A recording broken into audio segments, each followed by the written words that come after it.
Ogovaranje je stalna i nepomirljiva nepravedna mržnja prema onome ko uživa u bilo kakvom dobru. Ogovaranje je strašna strast koja zavodi da se prezri i sopstveno spasenje. Ogovaranje ocrnjuje dobro.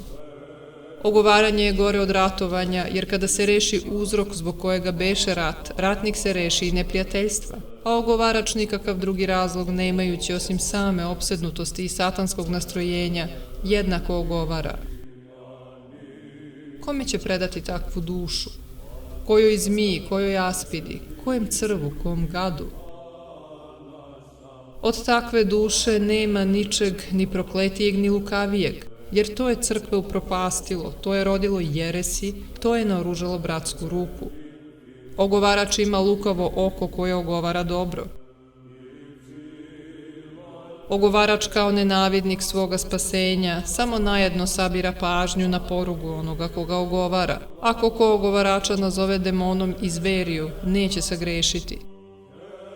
Ogovarači su gori od zveri, jer one nas napadaju ili zato što im je potrebna hrana, ili jer smo ih sami razdražili, a ovi neretko i kada im je dobro učinjeno, svojim dobrotvorima daju udeo nepravednih. Ogovarač ima samo jednu želju, pa makar iskončao u mukama i odlučen bio. Oko ogovarača gasi se od tuge.